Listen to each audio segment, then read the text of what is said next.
Dos Uno. This is the Three Grandmas Podcast. Boys, Brought should we to go you live on by... Twitch? Should we go live on Twitch yet? By Prime Energy Drink. It's There we good go. For you. Consume it. Each week, I, Mr. JC, or... Keep going. Or someone else say their name. That's what this is. That's what it was leading. You fucked it. We'll try again next week. Every week we're going to try to do a better one. CallMeJC. Yeah. Time Goes to Waste and Pragpro select a movie to review, and we do it together in concert. And sometimes we have a guest. In fact, twice a month we have a guest. But I'm so thrilled to be here. How we doing, boys? I'm feeling good. What is your favorite Prime Energy drink? Let's start with that. I've only had one. That was the red, white, and blue one. The what is it? The icy pole one. I don't know what it's called. It was terrible. Though. It was awful. I had the white one, whatever it was called, and it was awful. It was garbage, also. Yeah. You had any Prime Energy drink? No. I don't think I've seen it in the store. I don't think we're in the market for Prime. Yeah, the youth. I mean, soda is soda. What are we talking about? We're talking about corn syrup. It's not soda. Fucking bull taurine. They have like a Gatorade one. It's gross. You know what taurine is, right? It's synthetic bull urine. That's what's in Red Bull. Synthesized bull urine. That's where taurine comes from. So in Australia, we don't actually have the caffeine or taurine one because it breaks our like food regulations. We only have the electrolyte ones, which I think is interesting. I think that's very helpful. That's very helpful, Mr. JC. I'm so happy the wallabies won't get sick. I think that's wonderful. Listen, it's. I think it's dangerous to have that much caffeine. It's very dangerous. In one drink. God forbid we get in danger. What are you implying? We take on the deadliest animals every single day. I don't want my wombat. You're coming out like lemon lime. Like, what have you guys got? You guys have got grizzly bears, and that's it. Everything. You got nothing. We have everything. We have all the weapons. We have where's all your the drinks. web spider? Where's your Taipan? We import more drugs than we even know what to do with in this country. That's true. It's just like That's a constant. We can't get enough. Fentanyl, it's going to kill me. All right, bring it in. You got any carfentanil? Do you have anything that's going to up the game a little bit? Because the fentanyl's not killing me quick enough. And we really push for excellence here. So, just a reminder, this is a movie podcast. No, it's an energy drink. This is an energy drink review podcast. That's right. That's right. That's what We're is. pivoting. We're pivoting. So, what film are we talking about this week? We're talking about Heat. We're talking about Heat by Michael Mann from 1996. Heat is a retelling of Romeo and Juliet with Japan anime haircuts and Al Pacino's cocaine addiction. All right, that's what Heat is. And the star of the film was Los Angeles and sound mixing and sound editing. Is that a good intro? I'm not sure. Did we watch the same film? Because mine didn't have the anime haircuts. Wait. You didn't see the we watched our haircuts? The director's cut. Listen, you go through each actor. The weird anime cut? If you look at their haircuts, it's K-pop, it's anime. I'm here for it. They're doing it. That's Michael Mann. Michael Mann knows his way around a teal sport jacket. Everything was so kawaii. It was weird, you know? Yeah, it's like, it's a vibe though. It's a vibe. There was that weird thing where like Pacino kept turning to the camera and going like that. Ooh, because she's got a big ass. Great ass. She's got a great ass. You know what's funny about that scene? Pacino enters the room and he goes, "Oh, how can I break this scene into a million little fucking pieces?" Yeah.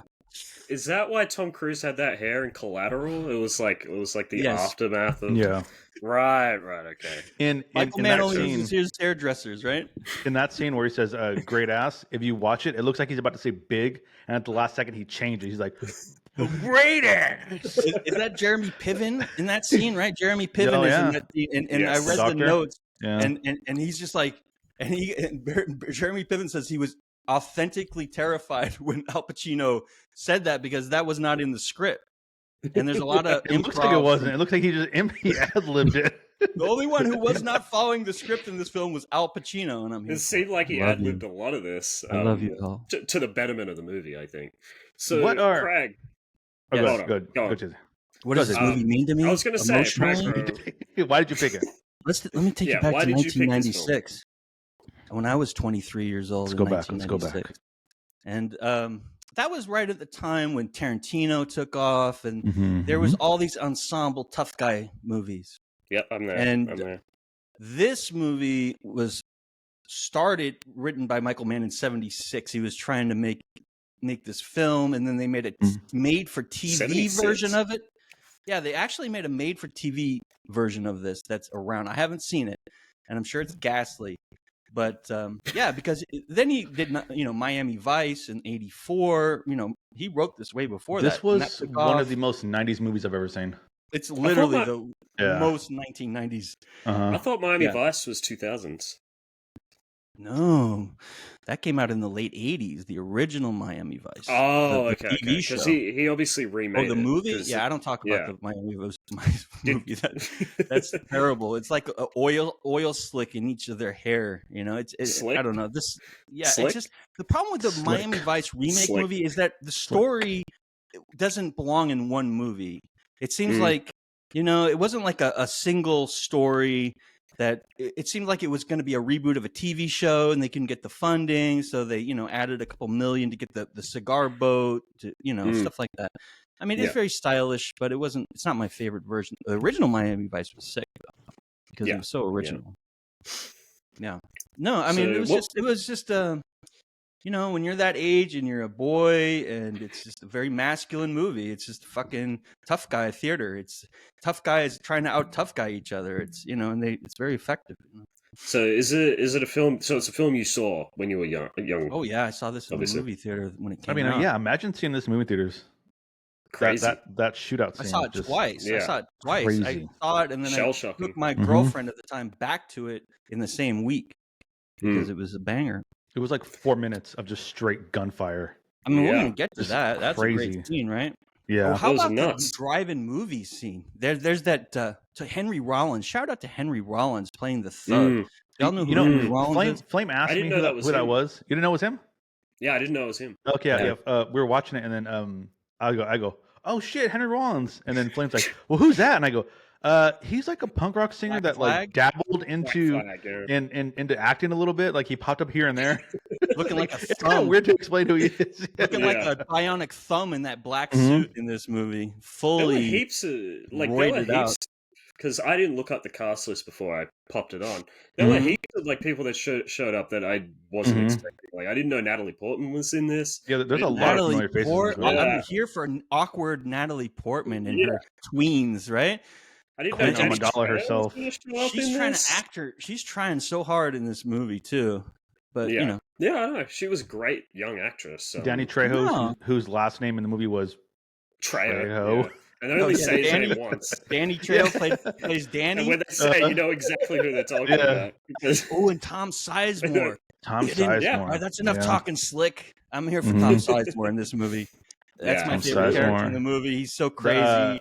Who was the guy? Dennis. What's his name? Oh, the bad guy? The guy who played the long hair? The black guy? The guy who's the president in 24? Oh yes, he plays. He's Dennis Haybert. Dennis Haybert. That's exactly his name. He does Allstate commercials too. Yes, he's the voice of Allstate, right? He's got an amazing voice. And there's a subplot throughout this film of he's just out of the penitentiary because all these there's a gang of bank robbers and there's a gang of cops, and so there's a subplot about him trying to get back into society, and they show him going to get a job at a shitty diner, and the boss is taking 25% of his income. It's all corrupt, and he's like, "Fuck this shit." Well, I think he's probably my least favorite. Like, I do get that it's about the gang collateral, the family. But he was my least favorite part because like he just kind of shows up. You see him hating his job, and then he's in the crew and dies. Spoilers, but but it's okay. It's been what 30 years, right? Yeah, we can do it. Yeah, you can't. I feel like there wasn't movie. really much development for that character, but I mean, it probably was like it's a 3-hour movie at this point, and I figure if they were making this now, I would love to see it as an HBO show. Yeah, not as a because they're packing a ton of story into that 3 hours. You have the love plots between Pacino and his girlfriend, and then you have De Niro is coming on to he's risen the bookstore girl. We got Val Kilmer and Ashley Judd. Ashley Judd with 5-star 1990s hair. You're not going to see that hair anywhere but on Ashley Judd in a pantsuit and high heels. Killing it. Ashley Judd was a huge star in 1996 too. I don't think people understand. Oh my God, she was the it girl. She was it. People just were nuts for Ashley Judd. See, but at the start of the film, what I expected was that guy that was working at the diner, he was going to fill in the role that Waingro had vacated, but that didn't happen. He ended up. He was just a getaway driver. Trejo, right? Yeah. Oh, which I thought was really weird. Trejo, right? He got made, so he had to pull out. Yeah. So I just thought it was. Yeah, I thought they were building up to him filling the role that Waingro obviously ruined. That Waingro was a piece of shit, by the way. What a piece of shit! Yeah, I love it. Psycho. Tom Sizemore, he gets into the movie begins and he gets into the armored car, right? Because they're going to do the heist, and he starts yapping, right? And he's like, "All right, Slick, all right, shut up now, Slick. No more talking." And that's Slick. the whole reason the rest of the film happens is because he says that. And then that guy's like, he's a white supremacist. There's a long scene where he's like abusing a young prostitute. It ends up murdering her. So everything tells you that this is the bad guy, which is a little bit of foreshadowing, Yeah, but not just that. They reveal out of nowhere that he's actually a serial killer. Like they've been investigating him. Or investigating someone doing those crimes with that. He killed somebody. Okay, that's unfortunate. And it's just it's a side plot to the main thing. It's actually the 13th kill we've been trying to track here. And it's like, wait, what? Wait, what is happening? Who is this guy? It was great. I didn't mind that at all. It was just like, okay, so he's absolutely insane. Right? Yeah, he's just a bad guy. And if people say, oh, he's not so bad, the first time when he shoots the guard for no reason, when they're jacking the bonds, essentially, they're going to sell them to the black market. There's always one guy. There's always a guy, right? And then they De Niro's going to cap him at the diner, right? And he sees the cops and he escapes and everything. I think that was a really cool scene. I love when he's like, okay, it's cool. We're going to get your payout. And they're walking out of the diner. And then De Niro flips around and just punches him in the neck and throats him. And it's like, you couldn't even see, But were they not expecting to be watching out for police? So I don't really understand how they lost him. But it was just a minor thing. I mean, it was just a plot convention, something like that. Oh, to raise the stakes. The fixer of the whole movie, the guy who had all the connections, John Voight. Him. Yeah. Who's his daughter? Who's his daughter? Who's John Voight's daughter? Angelina Jolie. That's right. Yeah. The guy that I was shocked that I picked out. I was watching it until halfway through, and I picked him out halfway through. I was like, is that Buffalo Bill from Silence of the Lambs? And it totally was. It's Ted Levine. Really? He's the guy with the mustache. That's he's a cop with one of the cops. Oh my God! How funny are the cops in this? When they're in the parking garage and they're spying on the gang and they're all lined up in a row. It almost reminds me of the first Cheech and Chong movie where they have a similar group of cops in a little gang. Always fucking, they're just not good at it, and they're always in a group of 4. It's almost like Anchorman. They're always together. Yeah. I thought that was kind of hilarious. They all stand up at the same time and back away. Absolutely. Yeah, they're at the yard and they're trying to figure out. And then Al Pacino's like, "Oh, they're watching us. Hello. Yeah. We're famous. We're made. We're made." One of my favorite character actors. I'm assuming you can characterize him as a character actor. Every time I see him in something, I'm just like, I love that guy. Is William Fichtner. Fichtner, yes. Fichtner. I'm sorry, Fichtner. Fichtner, yeah. That guy. He's a legend. That guy's awesome. So many legends in this movie. There's little character, the manager of the the restaurant where the ex-con Dennis Hastert is working. Mm-hmm. I looked him up too because he's got a very small role, but he adds a lot of credibility to it. You know, I'm totally buying that he's an assistant manager at a coffee shop or whatever it is. Yeah, and yeah, he's a famous character actor, and he had roles back from the early 70s, and he's been, you know, it seems like they booked a lot of people who LA actors from LA. Like Henry Rollins only does independent films and stuff like that if they're shot in LA and they're LA directors. It's like a, you know, it's like a inside, like Danny Trejo got a lot of roles from being in LA too. So you got a cameo from Tone Loc. Oh my God, Tone Loc! How Tone great Loc is he? 90s, right? That's 90s person right there. How crazy was that? His voice was so smoothest good. Voice. So love it. They have the corrupt cop that Pacino goes to see, and he's dealing meth. Well, no, he's not a corrupt cop. He's undercover. He's a right, but he's corrupt. He's undercover, but you know he's also fucking around. But that's always Michael Mann. Yeah. That's always Michael Mann's thing. But right? he's not really a cop, is he? I feel like they've just got something. I don't think he's a cop. They've just got something on him, and is he a UI? Gives him information. CI. Okay, CI. I'm sorry. Confidential. That's what I believe.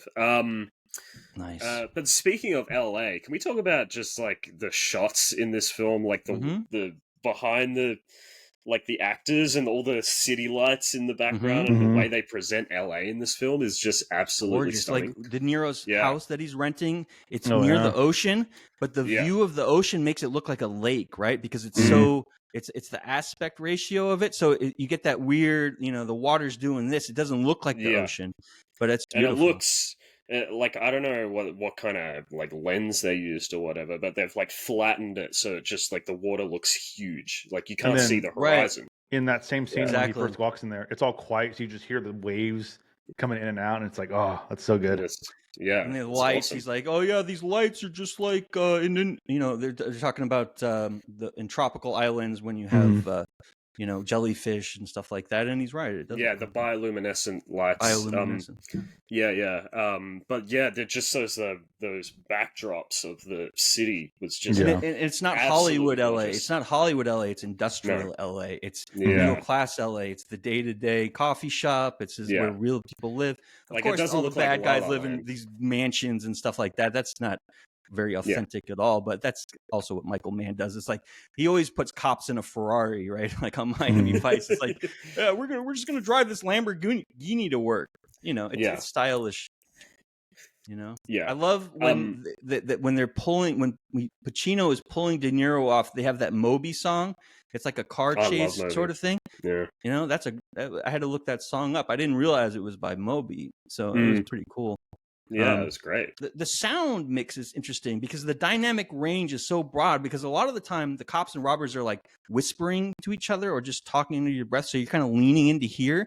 But then when it goes loud, it goes really fucking loud. I mean, like blow your eardrums out, like the armored car and the gunfight. The helicopter, that was like super loud. The canyons of LA, downtown LA, makes that gunfire sound so crazy. You know, because it's all echoing. You know. I just wanted to like nail down. Did you enjoy this film, Time? Yeah, I did. Yeah. Yeah. So you were just bullshitting. You were bullshitting before we recorded. You don't know he was fucking with you? Listen, when he's fucking with you, he gets a little look in his eyes. All right, his eyes narrow a little bit. Twitching. It's just a minor pupillary distance differential that I've learned to pick up on. But I don't notice those things like you, Prag. I haven't got. I mean, I know my guys. You know, I'm always watching him. He knows his guys. I know when he's scared. His eyes get a little wide. When he's a little nervous. I will say that I felt the problems I had with this movie were the length. I thought it was very long. In the first, you know, if you're going to separate them into the whole 3-act thing, the first 2 acts, or sorry, the first act, it was very long. And you know, I checked when I was watching. I was like, this isn't even an hour in, and it feels like it's been on for like 2 hours. But I was engaged the entire time. It kept my interest. And then the second act happened, and then the shootout and everything, and I was still good. I was still engaged. Right. But once the third act started, I felt like that could have all been cut. It lost momentum. It's like they wanted to resolve it. Though. Yeah. They wanted to resolve it really badly. Well, yeah, they need to resolve their character arcs. Yeah. Like my thing is like I'm the opposite. I didn't feel the runtime of this film at all. Like actually, when I got to the final act, and you know it was the final scene, and you know the climactic event is happening. Like in my head, I was like, "There's got to be more of this," because like I want to see if this character actually goes back.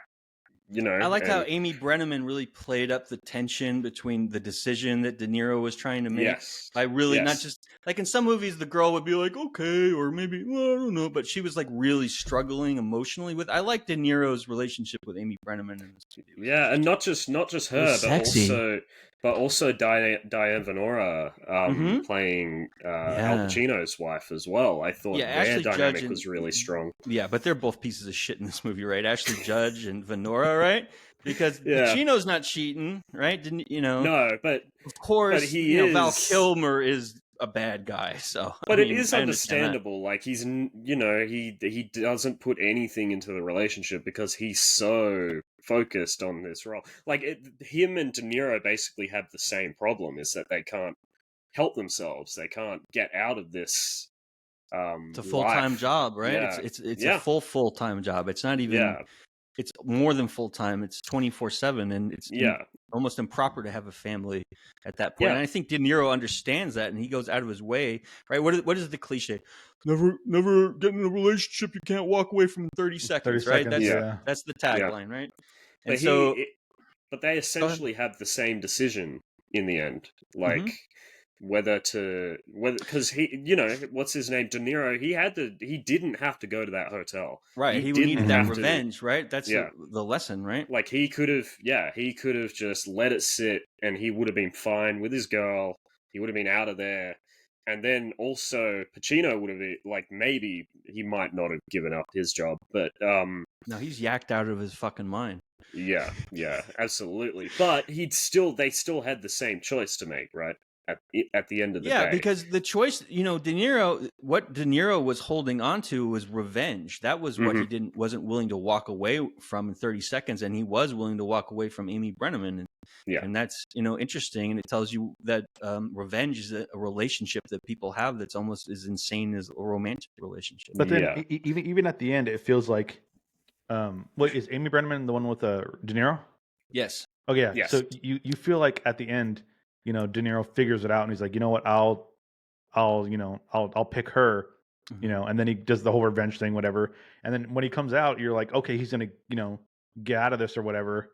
And then he like makes that choice, and he looks at her, and he's like, well, no, because he spots Pacino. He sees, but he's like, he has to cross Pacino to leave, and he's like, I can't do that. So now, just cross him, but But like it's all about, like, it's the title of the film, right? It's like he realizes if like he goes with her, she's gonna get heat from the cops, right? And he can't let that happen, so he walks away.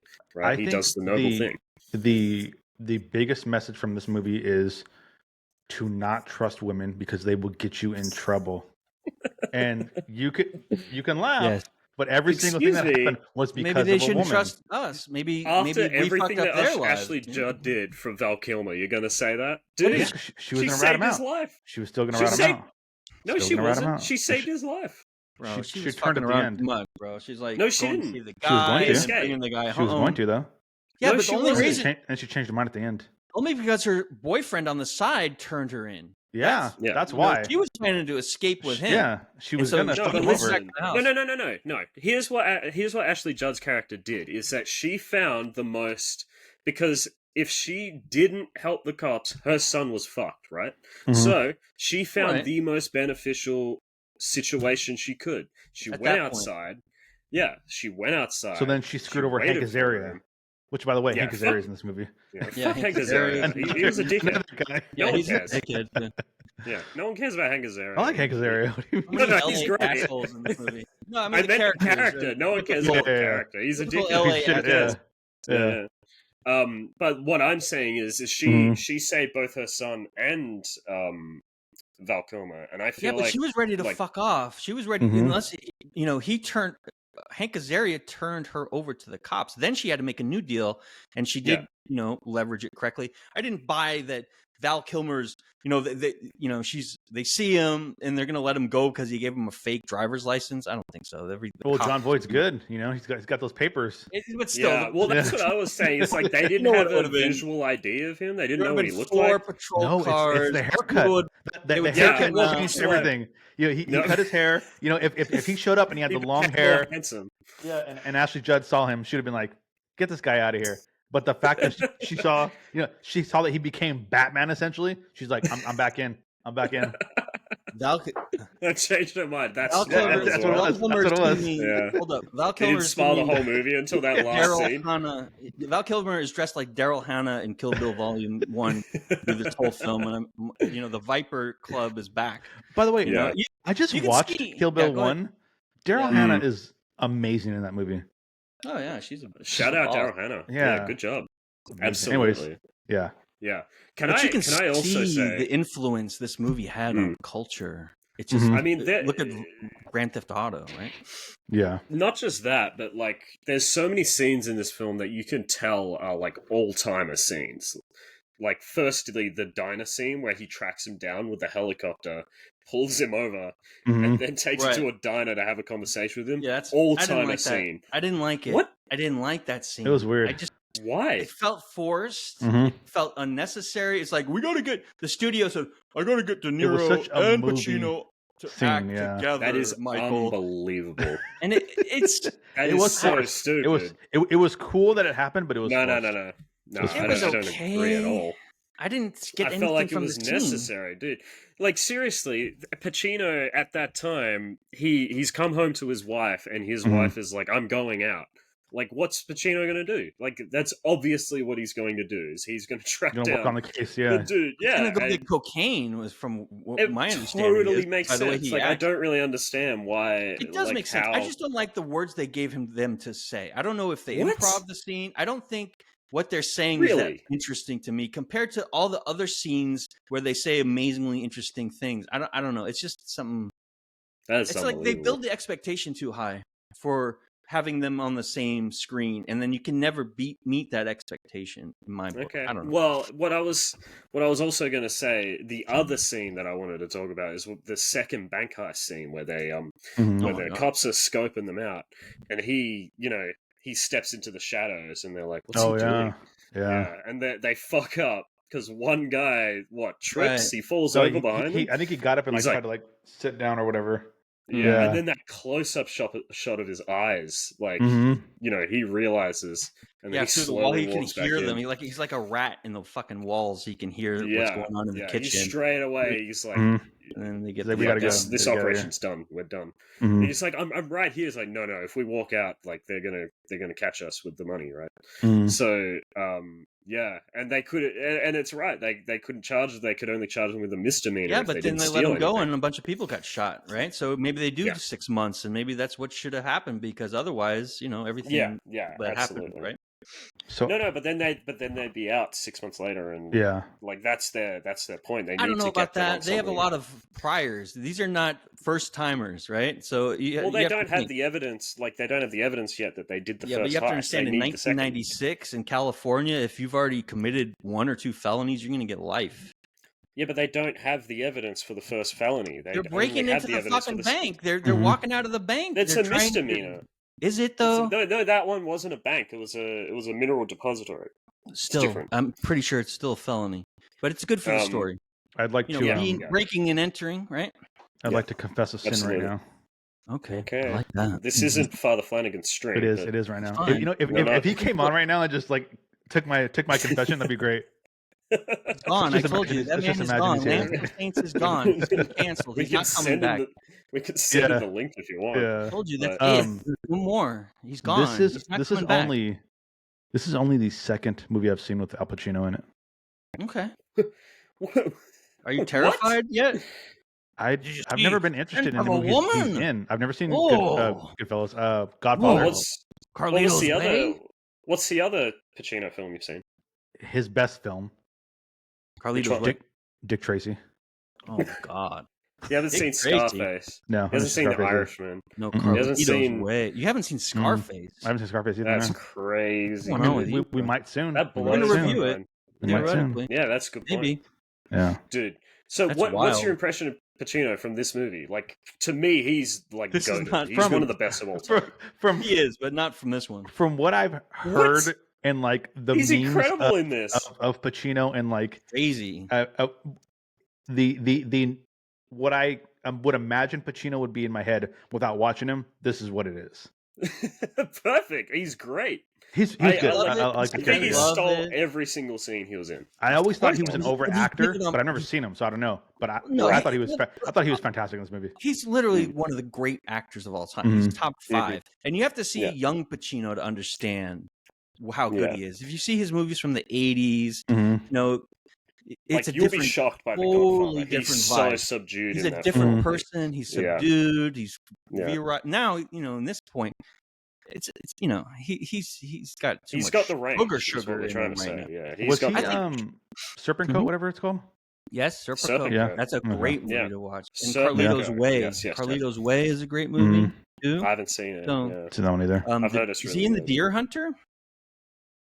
I don't know. That's Christopher Walken. All right, but you know, don't judge Pacino on this or Scent of a Woman. That's the other one he gets a lot of flack for because it's kind of. No, I enjoyed his acting in this movie. Oh yeah, it's fun. It's fun. He's hilarious. I love it. Similar to Time, this is my second Michael Mann film. The first one I'd seen was Collateral, and which is a banger. A banger. I actually couldn't stand Collateral. That movie's a banger. I haven't seen it in a minute. I can't even comment because I haven't seen it in a minute. I feel like the suspension of disbelief as to just like how incompetent Tom Cruise's Hitman is just like crazy. Oh, that's like, the Jamie Foxx one. The outfit that he wears, Tom Cruise. It looks like the same exact outfit that Robert De Niro wears in the first scene when he's actually like the same haircut. Right. No. Yeah, absolutely right. Yeah. He has the exact same. The gray suit. I'm like, wait a minute. Same haircut, dude. They both have the same haircut. But my big issues that I had with Collateral, number one, is I felt like the decisions the characters made just like didn't make any sense at all. I felt like Tom Cruise was way more incompetent of a hitman than like the way the film frames him. And also I felt like some of the cinematography in that movie is just so goofy. There's a scene where he's like at the back of a train and the camera like zooms in on his face. Like his nose takes up 50% of the frame, and it's just like, and it's treated seriously, but it like the tonal mismatch just didn't work for me. There's a scene where his head pops up like into frame, like Tom Cruise's head pops up into frame, and you could play the Pink Panther music over it, and I could not. And there's a shot where he trips over a chair, and it's meant to be an intense scene, but it just looks so goofy. Like there's a lot of problems with Collateral. I don't want to watch it on my end. But what are some other Michael Mann films that we can dissect? But the thing is, there's a few times there's a few times in Heat where that happens. It's like, I think there was a conversation between him and Robert De Niro and Amy Brenneman, and just like the cutting between him, it had cut from a wide to a super close up of Robert De Niro, like, and I don't know, it was just really jarring and weird. I feel like Michael Mann just makes some really odd choices with his editing and with his framing sometimes. So when you guys say this is a film is really this is a Michael Mann movie, this is let's talk about it. Let's talk about like Michael all stuff Mann. like that. When you say stuff like that, is it basically like how do you establish ownership? Is it him directing? Is it him writing? I mean, directing. It's a vibe. Directing. It's a Okay. vibe. So like to explain, like a director basically is the guy that makes the decisions as to how the film will look, how the film will be shot, how the film so he's where the buck stops, right? So he can let his crew cook, but so then at the end of the day it's his decision. What's that movie? Oh, True Romance. You wouldn't consider that a Tarantino movie, right? Because he didn't direct it. No, it's a Tony Scott film. For sure. I mean, it's kind of a hybrid because he wrote. No, but like but the thing is that Tony Scott It's definitely a Tony Scott visual movie. It's not a Tarantino visual, but the words are. I mean, it's definitely a Tarantino script, but still, the way the actors play off each other and how like Tony Scott decided they like interpret the script is him. Let's go over Michael Mann's movies. Yeah, I got his whole thing up right here. He directed Thief in 1981. It's a James Caan movie. This is a banger, and this is a really excellent film. If you want to see something good from the olden days, it's not going to be boring. It's it's about a jewel thief, but James Caan is amazing in it. Manhunter, right? That's the one I want to see. That's the what one I want to see. What a great movie! What a killer movie! Because have you seen this one time? Manhunter? No, I haven't. I haven't heard of it. Yeah. It's Hannibal Lecter. It's Hannibal Lecter's the first, the prequel, right? Yeah. Well, it's not a prequel. It's just the first book. Silence of the Lambs is the second book. Yeah. Right. But I want to say the book, like Red Dragon, is one of the best books I've ever read. I read it. It's really good. I really want to watch and it's very interesting the way he does this, JC. It's very. It looks like Miami Vice, but there's a lot of Hannibal Lecter stuff going on it. But it's really exciting and thrilling, and he really pulls it off. So I really enjoy that one. He also directed Last of the Mohicans, which I had no idea was him. I've heard that's really good. I haven't seen it. It's good. It's one of Daniel Day-Lewis's early films. Yeah. Multiple Academy Award nominations. I don't know if it won Best Picture, but is that his breakout role, or is there an earlier one that was absolutely his breakout? No, it was his breakout role. It was, it was a huge movie. It was just a big movie.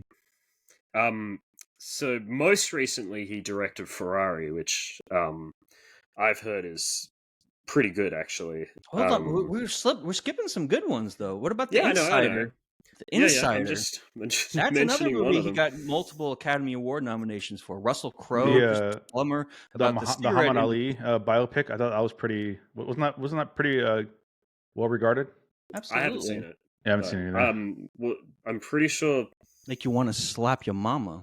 That's the one Ali Will Smith was nominated for, right? I think so. Yeah. He won. Yeah. So he won. Between Last of the Mohicans, Heat, The Insider, Ali. I mean, that's a lot of bangers. I mean, he's no chump. Absolutely. Like, I feel like he, and based on this film, he obviously Public Enemies was a piece of shit, right? Yeah. Not a good one. I haven't seen it. It's not great. It's Johnny Depp as John Dillinger. I mean, it's okay, but it's not wonderful. I've heard Black Hat is like a misunderstood film that a lot of people out the gate didn't like, but I've had a few people that I, respect their opinion on say that Black Hat is actually Black Hat solid. No, either. Black Hat. Yeah, it's a Chris Hemsworth film. I think it's about a hacker. It's about Thor? The exact details. No, it's not about Thor. Chris Hemsworth, Viola Davis. Yeah. Interesting. Yeah. I don't know why they didn't. Yeah. I've heard it's a misunderstood gem, but don't quote me. You always know a Michael Mann film just by the hairstyles, the way the way the cops are dressed. It's going to be high scale, but it's going to be kind of cheesy high scale. Like people who really don't know how to spend money would spend money. Like if middle class people just got a bunch of money and they said, "Give me the most expensive car, the most expensive suit," and they really weren't. I'm comparing them to something like. Nolan, Nolan always appoints his people very appropriately based on their class, and you can tell that wealthy people know how to dress. It's very expensive stuff, but it's very subdued. Michael Mann is just garish stuff. It's just like slick back hair. Yeah, but watching, knowing that Collateral and this are by the same guy, you can tell they're by the same director. Like just the composition and stuff is very similar as well. But I feel like this film is just far better written. Like this is a super tight script. I love the script. I thought the script was fantastic. And I don't understand why you don't like that diner scene between De Niro and Pacino. I felt like it was really well written. I felt like, they were I felt like the actors playing off each other really well. I think the actors, it felt improv, and I felt like they were trying to make a scene. It's not that I hate the scene. It's just that it didn't meet the high expectations that they set that were too high. So if I didn't have any expectations for the scene, then it would have been a lot better. Yeah. But it was hyped, and that's probably where. But I don't listen. It's De Niro and Pacino. What am I going to say? They're great. You know, they're multiple top 5 actors of all time, right? So, can we talk about the bank heist scene? Because I feel Sure. like I love the bank heist scene. Yeah, the bank heist scene is incredible. I was shocked at how little fun I was watching. Like, in a good way. Like, You're I getting felt shot. like, yeah, like It's fun to get shot. Did it ever show them reload? Because I don't think it did. No, but like usually scenes like that are like shootouts and stuff. You're meant to be having fun, but in this scene, it felt just harrowing and shocking. Yeah, because when they jumped into the bank, right? They you know, sometimes they'll show bank robberies as like everyone be nice and sit down, and they're like Tom Sizemore's just like punching people in the mouth just to get their attention. But I love the De Niro's lines when he's explaining to them. You guys have all got insurance, and you all got insurance. He's very calmly and laying it out. Just sit there. You'll be fine. We'll be gone in 5 minutes, and it works. And that's actually perfect. And that's what real bank robbers really do. You know, but your money's insured. Like, you don't have to do anything. Exactly. Don't be a hero. Yeah. Let the cops handle this, like, which is a very funny thing. And how quick they get all that money in 2 bags and they're out. It's like 120 million because it's all perfectly. And they just casually walk out with the bags, just casually walk out because no one knows outside what's going on. Right, and they get in the get out car, and Tom Simon, he's like laughing because it was so easy. I think. You know, how quick was Val Kilmer's like reaction, like when the truck goes he past, saw the guy and he just unloaded on him immediately. Yeah, that was crazy. And he looks so cool doing it too. Yeah, it's so fucking cool. It's the long hair, and he's just like cool. But then that whole sequence, I just found really, really harrowing. Just like the way they use the gunshot. That's the North Hollywood shootout. That's based on a real event. And that happened. Nobody is using a fucking pistol. Everyone's using an assault rifle. Full AR. A couple shotguns. It's like, what the fuck is going on? When Buffalo Bill gets shot and he's on the ground, he's just like wheezing. Oh yeah. Oh my god. It was horrifying. It's very authentic. Very authentic, right? And they show his eyes, right? As he dies with his eyes wide open, right? But they're all bulging and everything. That was and you could tell him and Pacino were like good friends. It's just like it's horrifying. And I was it's just like it's not the usual shootout I expect. Yeah, Tom Sizemore takes the little kid as a hostage. Yeah, exactly. And I was sitting there. Shoots. Yeah, I was like, was that ethical for him to take that shot? No, of course not. No, I didn't think so. These are convicts. These are not your friends. Crazy. Yeah, they have they don't give a fuck. They just want to get out of it. That was crazy. Yeah. I do have a question. At the end, when it was De Niro and Pacino, like at the airport, De Niro's trying to get to his private charter that's going to get him out of here, and Pacino's chasing him. Who were you rooting for in the end? De Niro. Really? De Niro, yeah. I was Pacino. Cool. De Niro is so cool in this movie. Well, I loved Pacino in this movie, and I loved that character as well. I want Pacino to go to rehab in this movie. I'm rooting for him to get in terms with his cocaine addiction. Because that's not normal to behave like that in civil society. But his cause, I feel like he's directly responsible for so much suffering in this film. And Pacino is a good guy because he's looking after his stepdaughter and he goes and picks her up when she runs away. And he doesn't just look after her; he saves her from dying. He saves her. She's in the bathtub. Right? I thought she was dead. Yeah, I thought she was dead. He immediately, straight away, he straps her arm and her leg. So I'm a little confused in that scene. I'm glad we're talking about it. Did she try to kill herself, or did someone try to kill her? No, she killed herself. I asked the same question. There's no. She tried to kill herself because her dad, wouldn't show up. Whatever. Completely neglects her. Yeah. And he's the dad that stepped up. Yep. God. No, he's definitely the hero. That's why I was rooting for him. And he's not corrupt too. In a lot of these films, they'll have the other gang, which is in this case the police.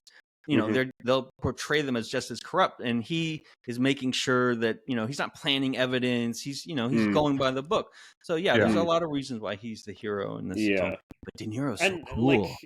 And I really get away with like billions of dollars. I really like how they, and I hate to use this word because it's such a like an English teacher word, but I really like how they juxtapose I like it. De Niro and Pacino's story. Like the scene where he's at the hospital with his wife, right? And he gets the pager, and she's like, you can go, and he's like, no, I'll stay, is like directly after the scene where De Niro decides to take the turn to go to the hotel. Like they make their decisions almost at the exact same time. Yeah, two sides of the same coin, right? Yeah. And I really like that parallel, like that these two characters have, and they obviously come to a head in the end. Because the actors are great. I mean, Val Kilmer's great. Because Pacino didn't need to go after him. Like he could have let his team handle it, right? Absolutely. And like their stayed egos. with his wife, but he had to choose to leave. You know? It's just really good writing to me. I think it's like I just think this film is really, really tightly written, thematically written.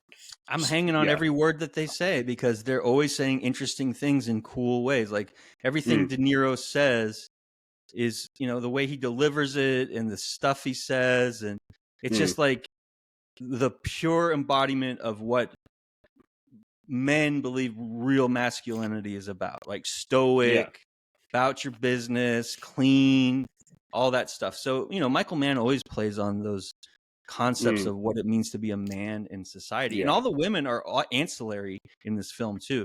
They're all, none of them are like given as much agency as the main. It's like they're playing off the men, right? So to me, it's just a different time frame. He wrote this in the 70s too. So, it's but I wouldn't say that they don't have agency. Like they do make their own decisions. But it's just like they're just not the main characters in the story. But they're reacting to what the fulcrum is doing. The men, they're reacting. Like, they're making great decisions. Film, obviously, like they're the men are the ship, and they're the water getting affected and being. You know what I'm saying? And it's a good analogy. And they're making good reactions. Well done. And I don't think that's a problem. I think that's some stories women are the fulcrum. And like and that's great. It should be. It doesn't have to be. You're not sharing. Yeah, absolutely. I mean, it's a relationship. It's a movie about men. Like the movie's about relationship. Like it's it's relationships, right? Like the women family. The family part, right? They have that scene where they're all eating together, right? They have the gangsters with their wives and their kids, and they're going around the table. And they're showing that they're real people too. They have loves and hopes and dreams. Yeah, and De Niro is like looking at him. He's like, he's missing that. It's like it's so on the nose. It's like when you have a scene where people are on a bus and they're looking at other couples and they're alone. You know what I mean? Like you see that same thing. I thought he was more like feeling warm fuzzies about the fact that he's with his boys and their families and it's a break and he's just admiring. No. He was looking at because he was seeing that they were with their their partners, and then immediately afterwards he calls his girl and he's like that he wasn't planning to see again, and then he decides to call her. I agree. Again. Yeah, I agree. I feel like they got Amy Brenneman, but they wanted the actress that was in Groundhog Day with Bill Murray. Remember that? Yeah. Same kind of hair. It's got the fuzzy hair. Yeah, right. It's Annie McDowell. Andy McDowell. I feel like that's right. And I know that Val Kilmer was supposed to be played by Keanu Reeves, but Keanu Reeves in this movie. In this movie, Keanu Reeves did Hamlet on Broadway instead. I could not picture that. For this role. For Val Kilmer's role, yeah. Val Kilmer's role. Oh no, not for De Niro. No. Yeah, I thought. Yeah, I was like, really? Yeah. Yeah, I didn't think so. I mean, they could have made that work, right? Probably. I don't have anything else to say about this film. I don't think I thought it was great. I was intrigued the whole time. What is this about a sequel? What is this about a sequel? That's what's really interesting is that in 2016, Michael Mann wrote a novel for a sequel to Heat called Heat 2, which is set before and after Heat. So it'd be young versions of those characters and then the older versions of those characters. So like the actors could reprise their roles for the older parts, but they'd get new actors for the younger parts. Oh, that sounds like shit. Well, I mean, but here's the thing: is like that's what Godfather 2 was. Godfather 2 wrote was the novel, flashback, and he tried to get it published, and he finally got it published in 2022 not last year, the year before. And apparently the script is really good. I haven't read it, not script, the novel. So they have to recast Val Kilmer then. Well, I mean, Adam Driver is they don't have to. Yeah, Adam Driver's going to play De Niro. Yeah, but they still incorporated him into Top Gun Maverick. They can do something. That'd be good. Oh, yeah. CGI. They didn't do CGI. I'm just saying they could. I mean, I'm thinking about Tron Legacy. Remember when they had William Hurt? Yeah. But I haven't read the. Now script, I want to read it. I want to read the book.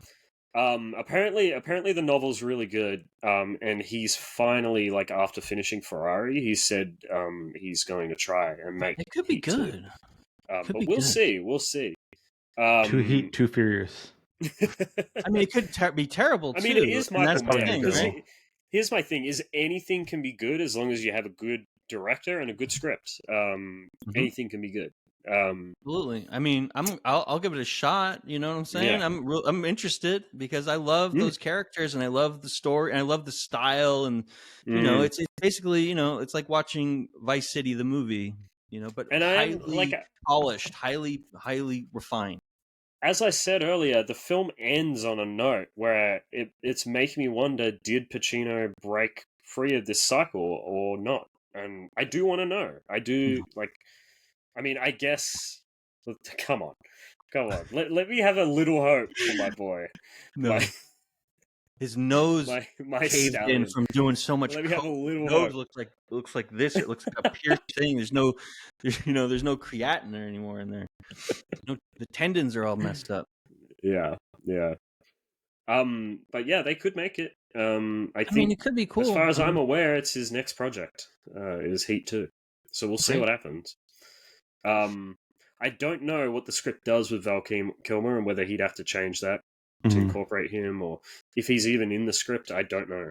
I think they should just recast the whole thing and you know, look at Mad Max. Look at what they did with Mad Max. If it's like a Godfather thing, yeah. But if it's like a Godfather Part 2 sort of thing, where it's the older and then the younger, like they can still have. They're not bringing Pacino back, because Pacino is just not available right now to act. He's just very. What are you talking about? He just did The Irishman. He just did. I know, but it's he's just not doing that great right now. I mean, he's in Europe, and I don't know. Maybe that would be great. I would love to see that. You didn't think he was any good in The Irishman? Oh no, he's great. He's great. I just worry about his health. He's old. You know, he parties a lot. I'm not even joking. Older than him, parties a lot. De Niro is not a party guy though. De Niro is very, you know, he's very methodical and takes care of. Pacino's not taking care of himself. He's an elderly home guy. No, he's in Venice with rap stars and he's cooking. All right, I'm not even joking with you. No, I don't know how he does. He's like Keith Richards, you know. But no, I'd love to see him. That would be amazing. He's hilarious. So, do you have any final thoughts about Heat? It was hot. No, I recommend this movie. I think it was good. I think it falls into one of those categories where I'm glad I watched it, but I'm never going to watch it again, except for maybe the shootout scene. That's probably it. But it was a good movie, though. I enjoyed it. Is that because of the runtime? Like, mostly? Yeah, and like I said, I think it's because the third act just kind of was just kind of draggy for me, yeah. But again, I'm glad I watched it. It's one of those movies that you hear about that's like really good, and it definitely was good. I enjoyed it. Mm-hmm. Even Flame was like she enjoyed it, and I didn't think she would, but yeah. It's a fun movie. That's great to hear. Yeah. I'd recommend it too. I thought it was great. I'm really glad you picked it, Pragpro. Like we seem to keep picking bangers week after week. I mean, listen. One of these days, I'm going to dislike one of these films. That's fine. I think I've only disliked one of the choices you've made. What was it that I didn't like? I've only picked This Boy's Life and this film. Yeah. Right? What was Grizzly Man? Grizzly Man. Yeah. Grizzly Man wasn't the one I loved. Yeah, 2 out of 3 are De Niro was in Grizzly Man. You don't know this, but De Niro played all the grizzly bears. He was all the bears. Yeah, I only picked De Niro movies. Yeah, Yeah, makes sense. fair. But yeah, I really, really enjoyed this film. I give it like an 80, I think. Yeah, I hate this movie. It's I hate this terrible. movie. It's so loud and annoying and garish and Yeah. obscene. I give it a 60. Yeah. No, I mean, it's like one of those movies I don't feel it's fair to me to rate because Mhm. I have nostalgia for it, and I'm mixing my memories of the Do it time anyway. period with Yeah. the Do it thing. And I mean, listen, this is a strong forcing you to do 86. Yeah. This is a strong 86 out of 100. You're bringing your Mm. girlfriend; she's You gonna are now love at it too. gunpoint. Snuggle Yeah. on the couch, open a bottle of wine. Don't be afraid to separate it into 3 parts, like Hateful Eighth. Watch the first part. I think take it would a have worked break, better watch if the it did second that. part, Yeah. take a break, or watch the whole fucking thing. It Mhm. doesn't matter. It's a movie. It's one of those movies that's just no one's going to get annoyed that you put it on. It's not going to be like, that was a piece of shit, you really picked a bad one. Or it's going to be a home run. It reminded me a lot of Ben Affleck's The Town. Have you seen that? That's a great movie. Yeah, I thought it was That's a very great similar. movie. Like, I haven't just seen like, it. Maybe I saw it when it came out. Oh, It's a yeah. good Okay, movie. I know what you're talking about. It's a great Yeah, movie, that's a yeah. good one. Yeah, absolutely. Yeah, it reminded me a Yeah, lot of because that. the city, because those movies really make the city a major character, right? Mhm. Scene, yeah, In like that that one's case, all about Boston, obviously. Yeah. And in this case, LA. But now, Pragpro, you are at gunpoint. I have a gun to your head. What rating 86. do you give it? 86. 86. He said it 86. already. Yeah. I didn't hear him say it. Oh, yeah, he said it. He wow. said it like 3 times. Out of 100. My brain is brain. Look, I've got COVID brain. Don't blame me. You're not wearing a mask. Shit. You I mean, guys you are can see fucked. the age. screwed. You can We're see screwed. the age in some of the things, and it's a product of its time period, right? Mhm. And I Yeah. joke at the haircuts and the way they let Pacino operate and all that stuff, but that's because I love it, and But that's I all wouldn't to change the a thing. benefit and of the film. to- I I think. wouldn't change a thing about it. I The- mean, I love The it. movie isn't. It's dated, but it's not dated in a bad way. But it is Yeah. hilarious how there's that one scene where Pacino goes to his girlfriend's house, whatever, or their house, whatever you want to say, and he's Right. talking to that guy. He's like, you sit down. You can bang my wife. You can do Right. this. You can do that. You But can't you're use my TV. not gonna watch my 19-inch black and white TV. You're not going to do that. And it's a huge like CRT TV. And what does he do with the Breaks TV, it. right? But like it's nothing. And then he drives down the street, right? Yeah, And then he, he and he kicks it throws out. it out the fucking door, and he just leaves it in the street. I'm like, oh, It's Al Pacino so good. recycling program. Yeah, It's fantastic. Yeah. Yeah. I that was love so it. funny. And that guy too. The guy's like, oh, he's like terrified the whole time. He doesn't want to say. He's just sitting He there. He gets up, doesn't he's like, want should to I move. leave? He's like, sit down. He's like, all right. Yeah, right. It's Yeah, fantastic. Yeah. So good. Amazing. Yeah, so what do we got something special coming in I next don't week. know. I still don't Haven't know. we? Here we go. I still don't know. We Talk about gotta next we gotta lock in. We gotta lock in. We are watching. Hold on. Wait. Do we have any questions from the Twitch Yeah, audience? do we have any questions from the No, chat? we While don't. We time actually don't. We actually don't I mean, have we any might. questions. decides. All We right. actually don't have any questions. Okay. Good. Please proceed. I had a list of 4 movies to choose from. Mm-hmm. I could not choose from any of them. JC luckily helped me whittle that down to 3, which doesn't fucking Nymphomaniac. help at all. Nymphomaniac by Lars von Trier. Nymphomaniac, on no. Netflix. So Next we week, gotta watch that at some a point. very Yeah. special episode of Three Grandmas. because it is a recent movie, because it is a subject that is near and dear to my heart, and because for the most part, this production company does put out bangers, except for a couple movies which are fucking shit. We are watching Pirates of the Caribbean 1. Let's go, guys. Let's do it. Yes! We're watching.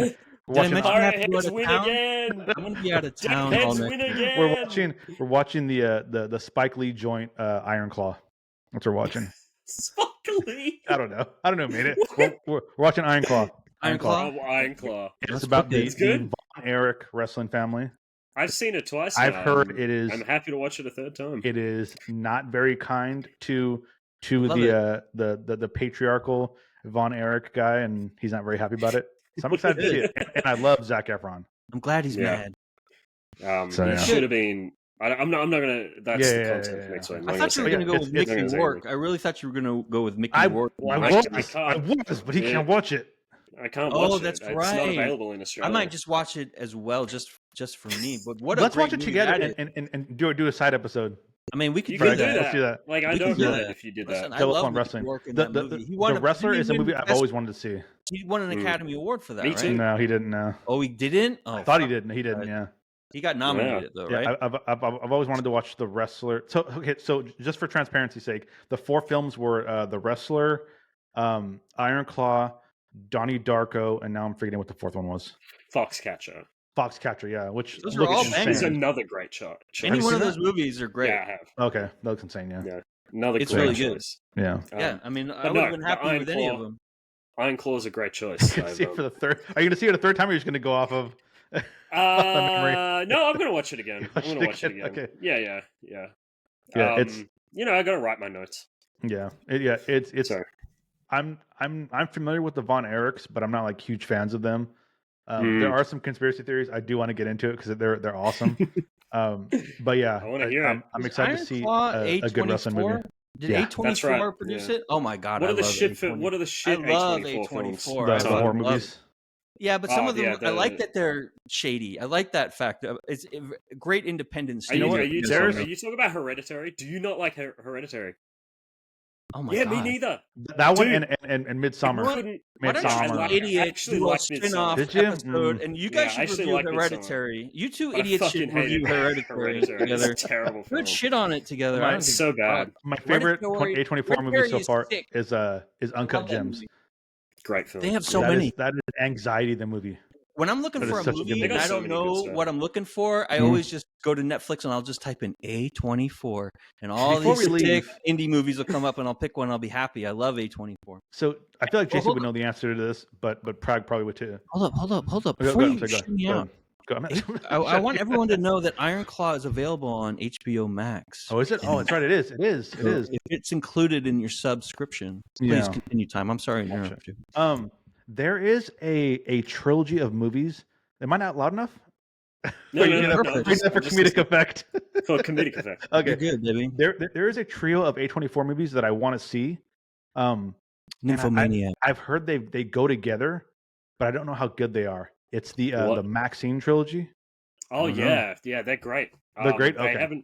They haven't released Maxine, but X and Pearl are fantastic. What is it about? Pearl especially. So X is like a slasher film, but it's like set around the early. It's like one character through all of them, right? The same thing. Yeah, no, not really. Okay. It makes sense when you watch it, but the first film is about like a group of teenagers who are like, it's the pornography phase in the 60s, Kid Cudi in it, right? 50s or 60s. Yes, yeah. It's like the early stages of pornography, and they're trying to shoot like an artsy porn film at this farm. And that's a slasher one, right? It's a slasher. Okay. And then Pearl is a prequel, which is about one of the people they encounter in the first film. Yeah. Interesting. And they're both played by Mia Goth. Right. Yeah. I've never heard of these films. Why?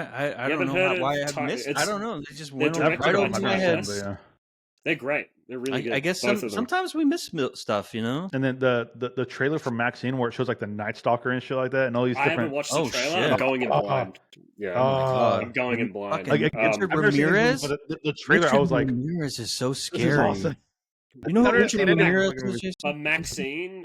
So Maxine is a sequel to X. Like Maxine is the main character. So of there X. was Pearl, X, and then Maxine. Chronologically, but release it was. Have you guys seen the Night Stalker documentary? I think it's better to watch it in release order. Oh my god! You want to see a scary fucking movie? Watch the Richard Ramirez documentary on Netflix about the Night Stalker murders in the 80s. When he's just cooking people through their sliding glass doors and just coming in. I mean, I've listened to quite a bit of podcasts on him, and that's insane. This shit's insane. Serial killer stuff is so scary because it's real. It's real. It could actually fucking happen if you live near a highway or something. Yeah. It's the Zodiac killer shit was insane. Zodiac is a great movie, by the way. The one that freaks me out is the Hotel Cecil one about the Eliza Lamb and her showing up in the water tank. How'd she get up there? All of those questions. And it's allegorical to the movie Dark Water, right? The Japanese horror which film. Which was released before it. which is bizarre, isn't it? Maybe that kid who died saw the movie. She was schizophrenic, and she fell in there. Once you fall into that water thing, you can't get out because it's so slick on the side. It's a wrap. Speaking of out of order things, I forgot to mention this. So I thought Heat, the shootout scene, I thought that was made because of the North Hollywood shooting, but it was the opposite.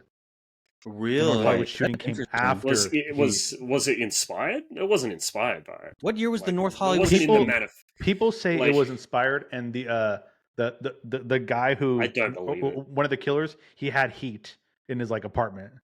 I know the mission in Grand Theft Auto is 3 Clovers. The Polito one, exactly the same kind of thing.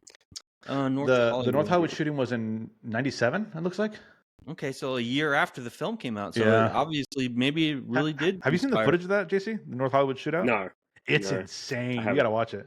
It's the same thing as this movie, man. It's crazy. It's these 2 dudes doing a bank robbery, and they come out to cops waiting for them. But what the cops don't realize is that these dudes are just head to toe body armor. Oh shit! And these cops have pistols, and these dudes have like AR rifles with just chain feeding ammo in them. They're just melting these fucking cops. Well, yeah, I was watching that scene. It's insane. Yeah, so loud with the echo. Yeah. Building, right? Absolutely crazy. Well, thank you for listening. Thank you for joining us on this escapade, this odyssey for the Three Grandmas podcast. This has been a great discussion. Iron Claw next. Iron Claw is and then next. After that, we have a special guest, right? Dr. Yaz. Yes. Dr. Yaz. We're going to find out. I'm going to hit him up right after this to find out what movie he wants. I'm going to find out. Okay. I'm going to find out Where tonight. can they find you, Time Goes to Waste? They can find me on Twitch at Time Goes to Waste. We're playing some Last of Us. I'm almost done with it. I think I'm 7 hours left. So I might just dedicate a whole game or a whole day to finishing it. But yeah, he's loving the second half. It's his favorite. Man, this is his favorite stuff. It's rough. It's rough. It's centered around his favorite. Just stop and play Elden Ring. It's rough. No, it's rough. It's hardcore. You're wrong. It's a hardcore game. Where can they find you, Pragpro? Pragpro on X and Twitch. Pragpro, Pragpro. Twitch. And I'm CallMeMrJC. I don't stream, so you can find me in the Discord and hit me up if you want to. That's about it. Well done, guys. You'll find them. You find me, you'll find JC. You find Time, you'll find JC. We're all together. Also, thank you, Zach Greinke, for showing up. Thank you. Here, this guy. Thank you. Shout out to Zach Greinke. Zach Greinke. He's killer curveball on Greinke. Ooh, I love him. He looks like a serial killer. Yeah, he is. He's a serial killer. He looks unwell. Is he a scarecrow when he's not in baseball training? Do they just hang out in the cornfield? Who knows what he fucking does? I love him. My spirit animal. Cut. Bye, guys. Everybody wave. Bye. Bye.